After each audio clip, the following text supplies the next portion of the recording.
to The Drummer and the Great Mountain, a podcast where we share effective tips and practices for working with adults ADD, ADHD in a natural, effective way without the use of medications. Each episode, join me, your host, Batman Saram, along with the author of The Drummer and the Great Mountain, Michael Joseph Ferguson. Join Michael and myself in an interactive discussion of sharing our stories as we journey together in transforming what can be the gift of being what we call hunter types. This podcast is intended to be your audio companion to the book written by Michael, who joins me each episode where we both will strive to foster dialogue, give you our personal insights, and share both of our experiences on this similar path that we are all on.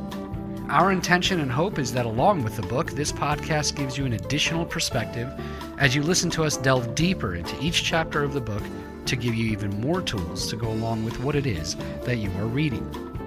Visit us at drummerandthegreatmountain.com to purchase the book and look for more tools, tips, and updates, as well as giving us feedback on this podcast. Join our growing global community of creative types, entrepreneurs, and out-of-the-box thinkers on our shared journey. Welcome to The Drummer and the Great Mountain podcast.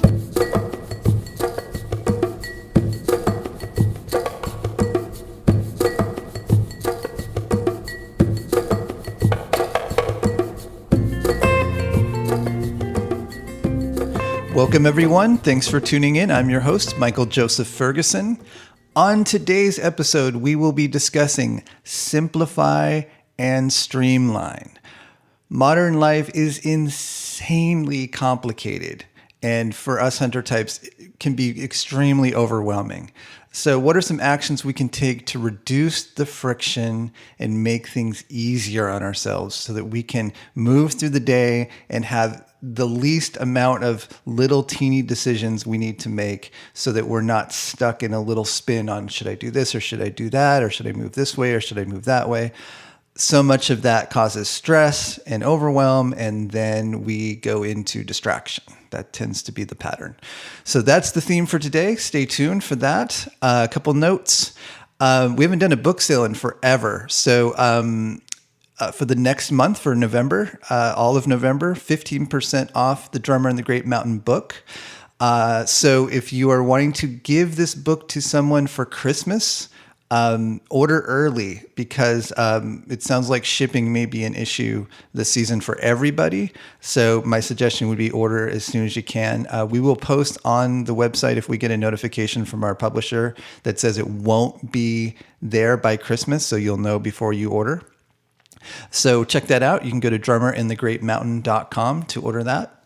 Also, at the end of this episode, you will hear a new voice doing the outro. That is the voice of the amazingly talented voiceover artist from England, Lauren Regan. And she's joined us in multiple groups and workshops, and I reached out to ask her to do our outro. So if you're interested in learning more about Lauren Regan, you can check her out at laurenregan.net. That's LAURENREGAN.net. And I'll leave the link in the description as well. Okay, so for the theme of simplify and streamline, I was looking for a poem. I thought it would be good to start this episode with a poem, and I came across this one by one of my favorite haiku poets, Kobayashi Issa, and it goes like this. On a branch, floating down river, a cricket singing. I like the visual of this one. On a branch, floating down river, a cricket singing. And I like that it's a cricket singing and not a cricket panicking. And I think this is what we want to get to. It's like we're all floating into the unknown. We don't know exactly how each day is going to go, but we can either sing or panic. And this episode's all about how do we sing more and panic less.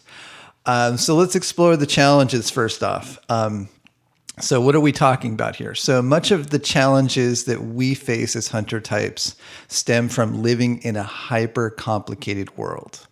So no longer is survival a direct experience. So you don't have to go out and build your shelter, hunt and forage for food. That's no longer how we exist and live. So everything is now extremely abstract. So as we've moved from the industrial age to the technological age, complexity of life has increased dramatically, both socially and our day-to-day. So socially, in terms of just being able to access basically anyone in the world instantaneously anytime you want. But also our day-to-day life is extremely complicated, and is, depending on your work, there's probably paperwork and all these like crazy mundane tasks that aren't directly related to survival if you think about it. So this is one why I like the hunter-farmer theory, because it links us in with this deeper way that every single human being lived at one point. And two is there's really no one. So if you think about a hunter-gatherer society, there's usually a tribe. There's usually like elders, and there's some kind of fabric of social connection that has gone on for generation to generation. There's people in the tribe looking out for the benefit of the members of the tribe through time, not just for this generation, but looking forward to multiple generations. So there's no one doing that now. In modern society, it's just systems built on systems, built on systems, and life has become extremely overwhelming, even for the most practical-minded among us. Even for farmer types, people are just, it's a lot to just manage the day-to-day life. And then couple that with just the dramatic increase in stimuli in terms of smartphones, the internet. It's no wonder that us hunter types struggle. It's the cards are stacked against us. So what we're going to talk about today is how do we use simplifying and streamlining as two key survival skills we need to really thrive in the world. So to begin with, I think we need to recognize that us hunter types have a tendency to complexify things. We have a tendency to use our creativity where it may not be necessary. And that means in our time management systems maybe, or each time you tackle a specific task, you may want to try it differently a little bit next time. And this may not be serving you. So as we talk about streamlining and simplification, be aware that that is a tendency many of us have. I know I have it. I have to rein that in constantly. It's like, okay, does it really need to be this complicated? Can I simplify this one particular task? And maybe it won't be as stimulating, but I'm going to get it done like 10 times quicker. So identify and be aware of that. But now ask yourself, what parts of your life are causing you stress and overwhelm? And then ask yourself, how can you streamline this part of your life? How can you simplify this part of your life? How can you simplify that thing that's causing you stress and overwhelm? So a while back, we did a podcast on containerizing. And I think this is a really good place to start. If we don't have any containers to work from, then everything all floods together. So as you're thinking about simplifying and streamlining, I'm going to remind you of the categories that I mentioned in the life visioning chapter of Drummer in the Great Mountain. These are the same categories I use with all my coaching clients and in the workshops that we teach. So those categories are health, work, relationships, finances, home, possessions, creativity and play, that's one, spirituality and mindfulness, that's another, and travel, service. Those are all the categories that I like to work with. Health, work, relationships, finances, home, possessions, creativity, play, spirituality, mindfulness, travel, service. I like those categories because you can pretty much put everything into one of those categories. Sometimes there's bleed over, so one will carry over from one to another, like mindfulness and health tend to go together. So I'm going to run through a few of these categories and give you some examples of how you can potentially simplify and streamline. So let's start with home. So the first order of business is to remember that external clutter creates internal clutter. If you're feeling fuzzy and confused and just not clear, especially when you sit down to work, if you work from home, then decluttering is essential. So one action could be you declutter your home office. So in terms of a strategy to do that, I may have mentioned this before, but a really great way to do it is just to find a staging area and clear everything out. So you just, within 20 minutes, it's miraculously you have a clean office again. And then you slowly, one by one, take each item back into the office, set it up on your desk, do what you need to do. But then before you do that, assess, do I need this particular item? If it's yes, then ask yourself, what is the best location based on how you're going to use it? And if the answer is no, it's either storage, giveaway, throwaway. So just going through that process of just clearing everything out, and this works for entire rooms, you just clear everything out as best you can. You have to clear out all the furniture and everything, but just clear out all the clutter, move it to a staging area outside the room, and then slowly bring it back in again. For hunter types, I have found that is the most effective way to go. If you're feeling overwhelmed by that, call in support if you can. If you've got roommates in the form of children or your significant other, see if you can call in some support. I've had multiple wins with clients that just called in their children to help them clear out the garage, or basically call in support, have a game plan. But if it's the home office, it might be something you can do in an afternoon. Moving on to the category of health, there's many ways you can streamline this part of your life. A couple to mention here is meal planning. So a really good strategy that I recommend to my clients, especially if you have a significant other, is to meet with them on Sunday mornings to plan the meals for the week. And that can be just that accountability, and also forward thinking can be really helpful. That way, Sunday evening, you can do your shopping and perhaps also do some food prep for the week. So a couple of your meals can be already laid out, if not all the main meals for the week. So just assessing it and going, okay, usually this thing, meal planning, I'm usually reacting to food, or I'm eating because I don't plan, I eat poorly. Then having meal planning front and center is a great way to streamline that. You also may try a meal service so you can get some deliveries during the week of some healthy food so that you don't have to think about it. If you can afford it, that might be a useful option. In terms of supplements, subscriptions can be really helpful. So you might be able to subscribe through multiple services, including Amazon. You can subscribe and say, okay, I want this once a month or once every 2 months delivered to me, because you'll be taking X amount per day. And so if it's like protein powder, ordering it once a month or every 15 days could be really helpful. That way you're not thinking about it. Then you have to go react and go, okay, well, maybe I need to go get that because I'm out and now I'm just going to eat something else and then what I'm going to eat. So if you have it planned out and it's coming regularly, one is it keeps you on it so that you're going to be taking or using your supplements or your protein powders. Also, it's just one less thing you have to think about. Moving on to finances, the classic one is just setting up auto bill for any bills that you have to pay manually. Many of us, I think, do this now, but if you still have bills that are hanging out that you have to pay manually, see if you can set those up for auto bills so that you don't run late on paying them.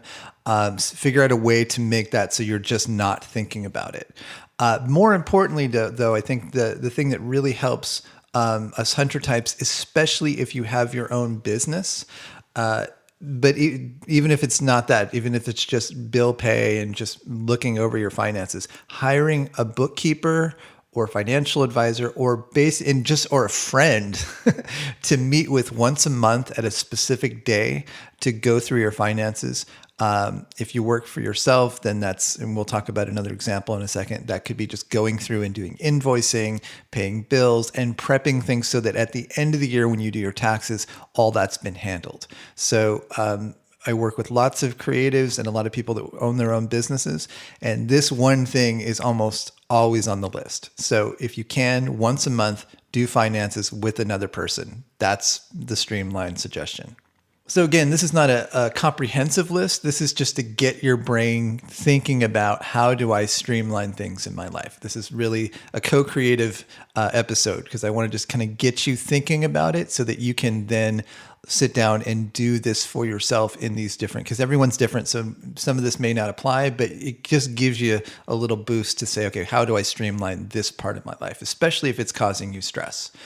So moving on to work, there's so many ways to streamline items for work, especially the mundane tasks or even creative tasks that may take up a lot of extra time, and because you're making them overly complicated, they become a burden to you instead of something you really enjoy doing.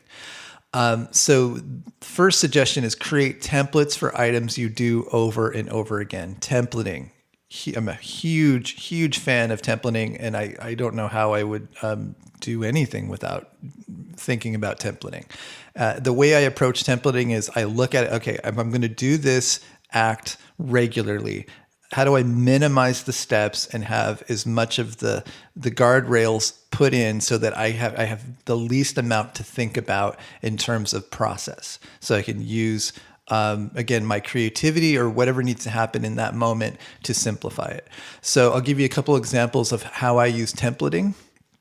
One, with my coaching practice, before each call, actually when I bring on a new client, I have 2 files and that's it. So each client gets 2 files. One is goals, the other is notes. The only reason why I split those 2 up is so I can be looking at the notes section while I'm reviewing their goals. Otherwise, they'd all be in one document. But I found that I needed 2 because I'll be reviewing the goals and then making notes simultaneously, and I'd have to scroll up and down to go through it. So two files, goals and notes. And the notes file just is a long, continuous file. It's one file that goes on forever. And I basically when I start a new call with a client, I scroll down to the bottom of the file, put in the date, and then I write these categories: goals, wins, challenges, review, brainstorming, scheduling. So if you have the Drum in the Great Mountain book, you know that in the creating support chapter, I use those categories when I go through my coaching process. So, and I literally just spend maybe a minute just typing those out. And actually, for some reason, I really like typing them out. I could probably just have a copy and paste function for it, but I actually enjoy writing them out. It kind of just gets my head in the right space for the call. And then I fill those sections in. Those are the headings, and I fill those in as I go through the call. And I'm taking notes as I go through the call so that at the end of the call, I have the notes ready to go so I can just copy and paste them into an email and send them. That's my process. So there's very little friction when I'm doing coaching. I'm never worried about prepping for a coaching call. Or sending notes after. It's very streamlined, but it's because I've disciplined myself to continually use that system and not overcomplicate it. Because I found because all the creativity comes in the session, in working with the person and talking to them, and I want to think as little about process as possible. So that's my coaching template. For the podcast, same thing. When I record a podcast, I have a main template file that's got the intro and outro and all the settings set up. I've only done it once, and then I can just keep going back to it. If I had to continually recreate that every single time, I probably wouldn't do it. It's just too much work.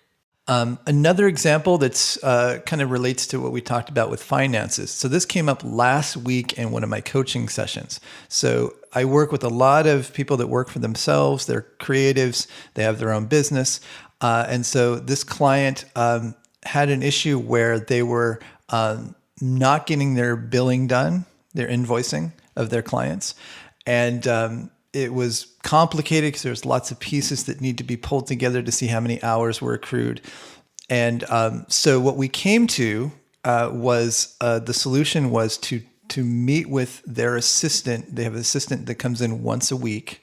Once a month, they schedule an hour with that assistant to go through all the billing together so that there's another person that they can sit with and go, okay, I need to pull this in. And they can the other person can become familiar with how billing happens. So maybe you can eventually delegate to that person.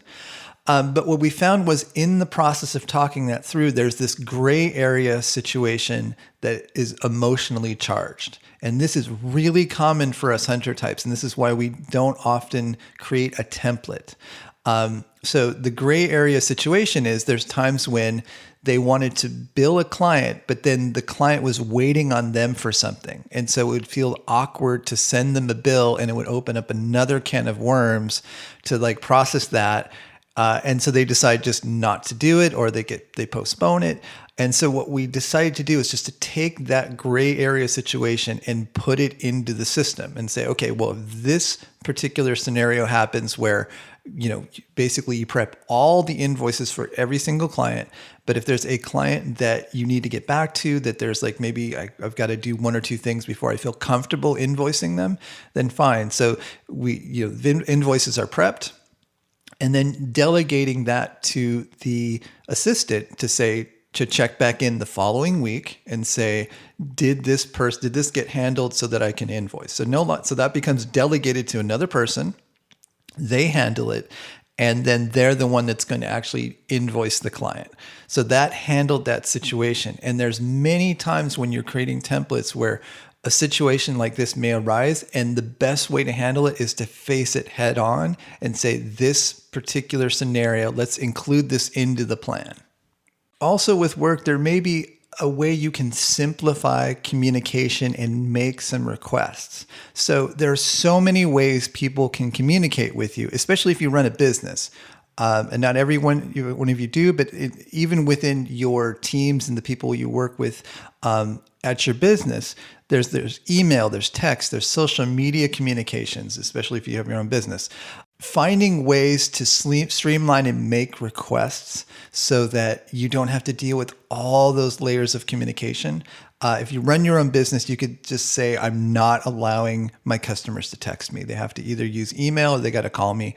Again, this kind of goes back to no one sat down and said, okay, this is good for our mental health to have all these forms of communication. No one's assessing that. We're all just thrown into the mix and dealing with it. So set boundaries for yourself. So for us, one of the things that we just did was with social media. Sometimes I'll get emails from people, then there's social media communications, there's phone calls, and I rarely check social media like Facebook messages. So we just put an autoresponder in that from now on, we don't respond to this. Please email us. Moving on to relationships, that's not just your significant other, that's your friends, family. It's basically everyone you're connected with. Couple suggestions. I think as we get older, it becomes harder to hang out with friends because life happens. And if you got family, that's taking up a good chunk of time. But then you neglect hanging out and talking with friends. I think one solution that did occur during COVID was people getting together on Zoom. And what could happen as a streamlining situation is you may have friends that all know each other, and you may agree to all get together on Zoom once a month so that you're not have to call. If you don't have time to call each one individually, you guys can at least all get together at the same time. That's one way of streamlining it so you guys can connect instead of just completely being out of connection for long periods of time. In terms of simplification, possibly avoiding people, coworkers that bring you down and maybe limit your exposure to them. Recognize that like, okay, this guy always ticks me off. I'm just going to make sure that I'm going to engage as little as possible with that person, or be mindful what you share with that person. Oftentimes, and I know I've had this issue in the past where I'm looking for approval, or I'm assuming, well, I want to be a nice person, but at the end of the interaction, I'm just like, oh, that just like my whole day just feels like it just got rained on. So simplify your relationships. Identify those people that really lift you up. Spend more time with them, prioritize them, limit the amount of time and energy you put into relationships that really are toxic or really bring you down. Simplify, set your boundaries. And I'll give one more suggestion that's I would say this is in the health category. If you can, with your smartphone, turn off as many app notifications as you possibly can. Our phones just are this time suck that just completely distracts us throughout the day. And I think many of us folk who are hunter types tend to love our apps. But what I've personally experienced is they end up taking lots and lots of our energy. Some of them don't work the way we want them to work. So limit the amount of app notifications. I even with my texting, I will turn off texting notifications during the day if I'm at home. If there's no one I'm concerned about sending me a text, if I was out and doing stuff, I'd turn them on. But if I'm at home, I just turn them off, because otherwise I'm just, that thing beeps and then like, okay, I got to respond to that. I need to check that. And I find that it does not help me feel good about myself or my communication with that person. Sometimes if I'm focused on something and that something random comes through, this is difficult when you have children. So I really empathize with that. And look at areas of your life where you can, simplify and maybe turn off, especially with the phone, turn off those notifications so that you can stay focused for longer periods of time without distraction. So your task for this week, if you choose to accept it, is focus on simplification and streamlining, and ask yourself what areas of your life need to be simplified and streamlined. Make a list. Go through and just think about, start with maybe what are the things that are most overwhelming me, or just go through each category, health, work, relationships, go through those categories and write out a list of things that you know that you could simplify and streamline. Now, that list may be overwhelming. So then the key piece to this process is at the end of the list, take a look and maybe circle one or two of those items and say, I will work on those this week, instead of trying to take it all on. Pick one or two and focus on those this week. So that's the action item for this week is identify those areas that need to be simplified and streamlined, make a list, and take at least one action. And that's it. So until next time, be well. Thanks for joining us. If you'd like to learn more about the book, The Drummer and the Great Mountain, visit drummerandthegreatmountain.com. To join us on social media, click the links at the top of the homepage. Help us spread the word. We're a small press and reviews really help. If you've been enjoying the podcast or the book, consider writing a review on iTunes, Amazon, Goodreads, or your podcast app. If you're new to the podcast and want to quickly get up to speed on the concepts we discuss, check out our free 5-day mini course. Visit drummerandthegreatmountain.com/mini course. If there's a topic you'd like us to cover on future episodes, we'd love to hear from you. Please send us an email at info@drummerandthegreatmountain.com.